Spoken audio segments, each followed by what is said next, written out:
When you fall into a freezing lake, you die. More specifically, you're inflicted with chill. It's a pretty fun, kinda way to spice up the tundra. And back when I was playing on my musty, crusty, not all trusty DS, I remember telling my brother that the blood moon water does something. It doesn't, but it should. What if every biome had a specific effect like the tundra? Sure, it would be way too much. What I'm saying is that it'd be a horrible idea, but who cares? How do we spice up water? So since the desert's hot, I was thinking the water could set you on fire. My other better, but not really idea was to make the desert water have a healing factor, like a movie trope. You're drying up in the desert, so the desert water feels like healing. It would heal like health every 2 to 3 seconds, so it couldn't be like used and completely abused during boss fights, or maybe this would create a new meta, shrimpy truffle plus desert water. Especially because according to Google Gemini, pigs do in fact drink water. Now, if you were to bottle this water, you would get desert water, which would kill you. You see, yeah! Assuming you got the water from an oasis, you will get a water bottle that heals 30 health instead of 20. But if you get that fugly groundwater, you suffocate and die. Pretty simple. But watch out. If it's rained in the last 3 days before you collect the oasis water, the water will be full of sediment, which will give you a water bottle that only heals 10 and poisons you for 6.5 years.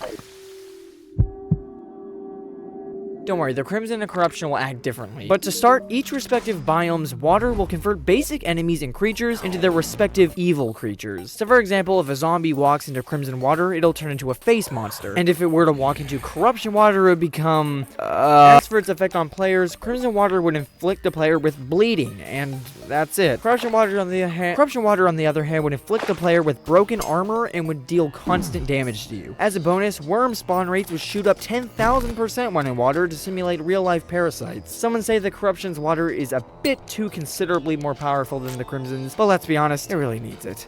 But wait! These waters upgrade in hard mode. The Crimson water becomes Ichor, I mean piss, and would inflict the player with Ichor instead of bleeding. Simple, but effective. On the Corruption side, the water will now set you on. Now, let's be honest, jungle water is dirty, according to Google Gemini at least. And while I could just be boring and make the water poison you, let's do that same thing, but in a different way. When you enter the water, spores begin to form similarly to the spore sac, and so it's simple, just dodge the spores in the water or be poisoned for 16.5 hours. Even better, after beating Plantera, the water will now inflict venom. Instant. I was thinking this water was a bit bland though, so just make it heal jungle enemies or something. For this, I was thinking I needed to make the changes so good you want to find a sky lake. Badly. Swap the functions of water and air and space. Space now suffocates you, as it should, and water is the safe haven. You know, kind of. You still drown in sky lakes, but you drown a little bit slower than in space. So now, instead of being sad about sky lakes...